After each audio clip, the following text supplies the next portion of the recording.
Hi there, welcome back to the Football Spy show here on this transfer deadline day. We've got lots of deals happening. We all thought today would be a fairly tame affair, but lots of deals involving lots of big players still waiting to happen over the next 12 or so hours. With me on the Football Spy video wall is Simon Bird, the Northeast correspondent for the Daily Mirror. And Simon, a very busy day in prospect up in the Northeast. It does seem to be, Darren. Yeah, we expected Sunderland to maybe be involved in three deals. The main headline this morning so far is that it does look like that their main strike target, Kevin Davis, they offered £250,000 for him yesterday. That was rejected by Bolton.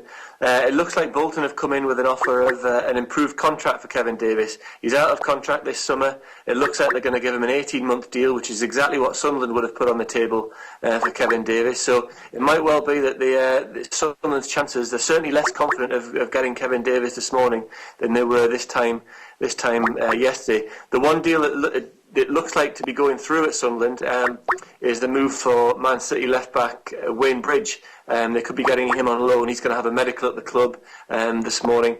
That would help the left side of Sunderland and maybe push Kieran Richardson up into the left wing position. So that will be a very good deal to strengthen their squad. Newcastle-wise, the only thing that we think is they're trying to push through is the deal for Mariappa of Watford. He's their main target. Incoming. So that's how it stands in the North East at the minute. Simon, can you just give us a bit of background, first of all, on Wayne Bridge and his wages, how Sunderland are managing to afford that, and also Mariappa, because Newcastle, as we understand it, they've had 3 bids turned down for him.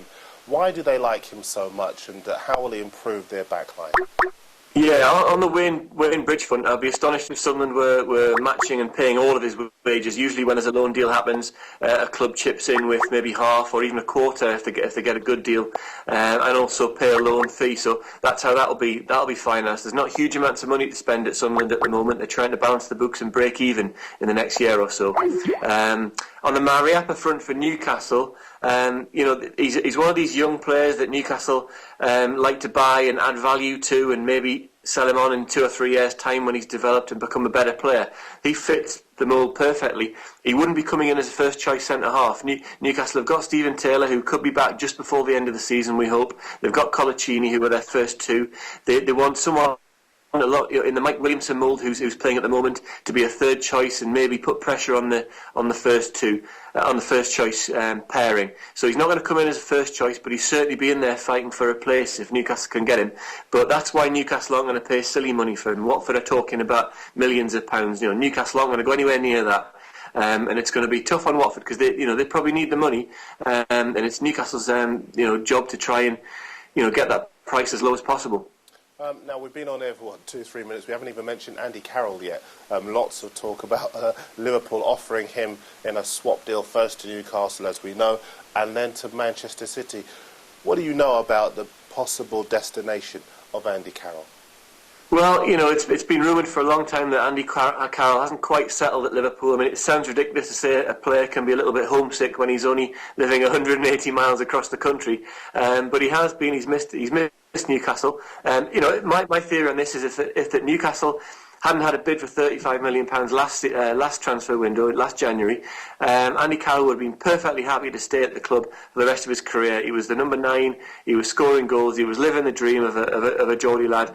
But football business, he got caught up in the football business because he became a very good player, and he had to go to Liverpool. There was absolutely no choice of turning down a £35 million move. It hasn't worked out. He's not scored the goals. He hasn't quite fitted into that Liverpool system. And it's not a total surprise that the club have been just testing the water with the likes of Newcastle and Man City to see if anyone would take Andy Carroll on, even at a big loss. We're talking about Newcastle have said that they would buy him back for £10 million. And I don't think Liverpool are going to take a £25 million hit on Andy Carroll in 1 year. They would lose so much face by doing that. I think for Andy Carroll, if he gives it another year, year and a half at Liverpool to see if he can fit into that team, to see if it works out for him. If not, I wouldn't be surprised if Newcastle got him on a cut price deal in a year and a half's time or a year's time, but not now. I don't think the time's right for him to move now. I think Kenny Dalglish would lose a lot of face if he sold him at a huge loss right now. Simon, just from what you know of him, you worked with him for a year when you were up when he was in the North East. How will the fact that he's been offered to to two big clubs by Kenny Dalglish, how will that affect his confidence? I mean, it's not going to do anyone, any player, his confidence any good to know that your employee's trying to flog you, even discreetly behind the scenes. It really is quite damaging that this, that it's got out that Liverpool allegedly suggested a swap deal with Carlos Tevez. I mean, it just shows that he hasn't, hit it off at Liverpool. It's a real big blow to that, but he's had lots of criticism in the last year, and he'll have good players around him like Steven Gerrard and people to jolly him along at Liverpool and look after him, and hopefully get him through this. But it's not great for his confidence. We should have been looking at an Andy Carroll thriving at Liverpool and scoring goals and really spearheading an England attack even for the European Championships, but he's way off that form now. There's also lifestyle issues which Fabio Capello's touched on, which he needs to sort out. He allegedly likes a pint of beer. We know he likes a pint of beer.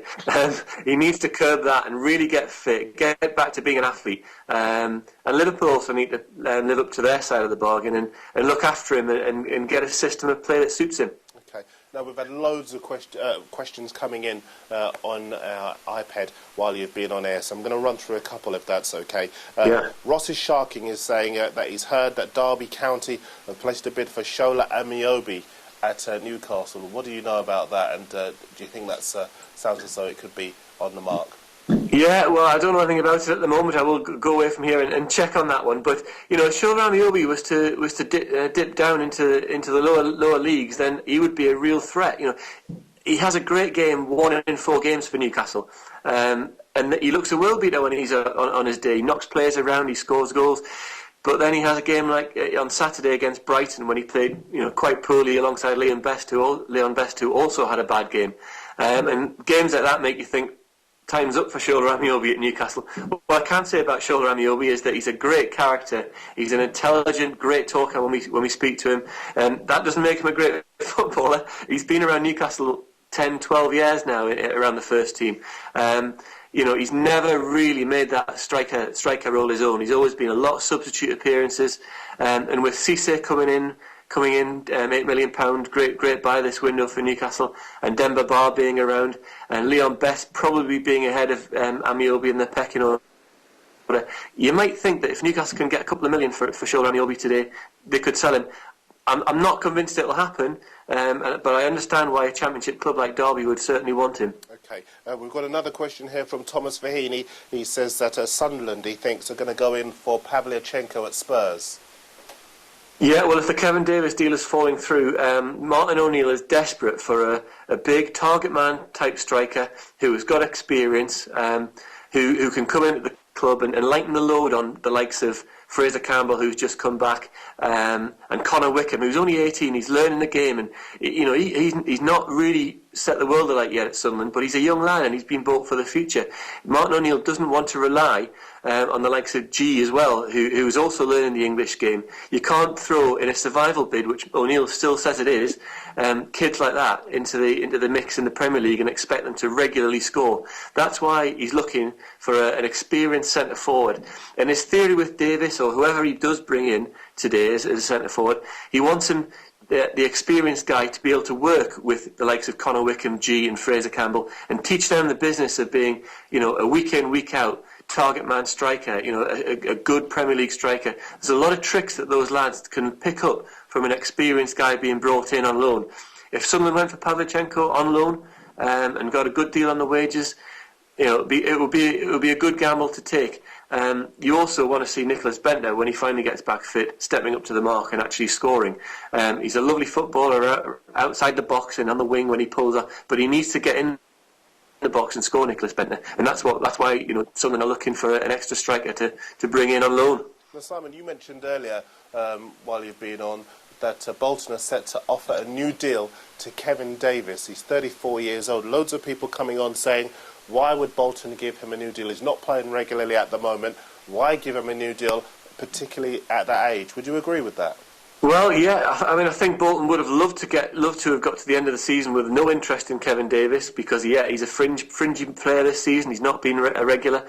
But if you know what Kevin Davis is like behind the scenes and what kind of good character he is, it's the kind of guy that will maybe step in for 5 or 6 games towards the end of this season and really make an impact for Bolton. And tiny little things like that in a relegation battle can make a big difference to a team. And Owen Coyle does not want to weaken his squad at this point. It's weak enough as it is, some might say. In fact, the league table proves that. So if they're going to gamble and give him another year, and even if they sell him in the summer, they give him another year. Give him another year now. They can get a price for him in the summer. So it's a calculated gamble by Bolton. By giving him an extra year, it might not actually cost them any money, and it might help them get a fee for him, albeit quite small, in the summer. So it just protects their asset, and I think that's what Bolton are doing there. Now, our reporters are filing into us here at the Daily Mirror all the time on this deadline day, and what we're hearing now is that Arsenal could well make a move for a player that Simon's been talking about, Adrian Mariappa, who Newcastle like a great deal. Also Wigan have had a bid rejected by Watford this morning. Your reaction to the possible destination in terms of Arsenal being involved now? I mean, would Mariappa go there knowing he wouldn't play regularly, or would he prefer to go to a Newcastle? Or he's got a difficult calculation to make. I mean, how far down that pecking order at Arsenal would he be? Or maybe he would get his chance because Arsenal's centre-backs aren't renowned to be in the best of form these days. He's got a difficult choice to make there. I tell you one thing though, Newcastle will not get involved in a bidding war for a player on the last day of the transfer window. They're very happy that they've got a good deal with Cisse, £8-9 million, fantastic striker, and they're not going to start throwing £3-4-5 million for Mariappa around. So there's 2 or 3 clubs in, and the bids start getting into silly money like 1.5, 2, 3 million. Newcastle won't get involved. I think they'll just walk away. They've got a history of being quite tough in the negotiations, Newcastle, and they don't mess around it. They've got their price, and once it's gone over that price, then they'll just say no, thank you. Interesting that you say that, because obviously they walked away from a potential deal for James Tompkins. West Ham wanted £8 million for him. If they don't sign Mariappa, does that leave them short at centre-half going into the second half of the season? Yeah, it does slightly. I mean, if Colaccini's fit, which he wasn't at the weekend for the Brighton game, they're okay. Him and Williamson are a perfectly good centre-half pairing. After that, you're struggling. You've got James Perch coming in, and he has the odd good game, but he's also prone to letting a player go missing and scoring like we saw against Chelsea earlier in the season. So, they do need another centre-half there. If he's young and they can develop him, all the better. It all depends. I mean, all these managers around the country now are taking gambles and risks with their squad. If there's no injuries, a lot of squads will probably be okay and happy with what they've got now. But managers are also looking ahead, thinking if we get an injury or two, we could really be in trouble. If Colaccini and Taylor are out, and you've got Perch or Danny Simpson deputising at centre half for Newcastle, then you're in big trouble. They could be really exploited quite badly. So these are the dilemmas for managers as the clock ticks by today.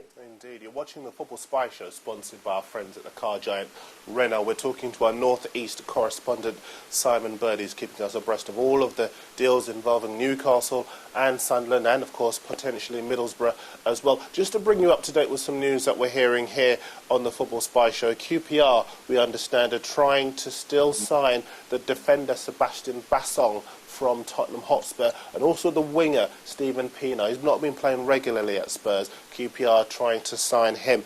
So lots of deals coming through, or lots of news of potential deals coming through. That story about Ravel Morrison still won't go away. Manchester United to West Ham on loan for the final 6 months of the season. We'll see how that develops as well. Simon, you're going to the Stadium of Light tomorrow night to watch Sunderland in action, and the news seems to be that Wayne Bridge would go straight into the side to play. Is he ready to do that? I mean, I saw your eyebrows go up there when I mentioned that. I have to say, I think Kieran Richardson, he's been messed around at Sunderland. He's played in 4 or 5 different positions. I think he's done all right at left back, and it could well be his position. But Sunderland have got problems in midfield, and I think actually signing a defender like Wayne Bridge could alleviate that problem. They could stick Wayne Bridge in at left back, and Richardson could then play on the left wing. Now, where does James McLean go on the left wing then? I don't know, but you know, they do need reinforcements. I'm not sure Martin O'Neill would throw Wayne Bridge in. I think he's only played once in the last few months for Man City in the Carling Cup. I'd be very unsure about sticking him in straight away. But give it a week or so, 2 weeks, then he would be pushing for that left midfield berth. Kieran Richardson could then be moved into centre midfield. Even, you know, he's a creative player. They're missing Catamol. David Vaughan's out for a few weeks, so Richardson could be moved from left back into central midfield. All depends on how fit Wayne Bridge is and whether he can have, you know, one training session tomorrow morning with very little tactical work, and then fit straight into a Premier League game. I doubt he'll play tomorrow night. You know, I'm not sure, but I doubt it. Okay, a couple more deals to bring you, or news of. QPR, they could be releasing Bradley Orr to go and play for Blackburn. They're very interested in signing him, and lots of news doing the rounds about a potential deal which would take Louis Saha from Everton to Tottenham Hotspur. Very interesting, that one indeed. You're going to be with us throughout the day, as we understand it, Simon. Thanks for the time being for joining us, and hopefully we'll speak to you a bit later on. It's a pleasure, Darren. Thank you. Indeed, we're going to be speaking to all of our correspondents around the country here on the Football Spy Show to bring us up to date on the moves and the shakers on this final deadline day. So join us at 11 o'clock when we'll be back.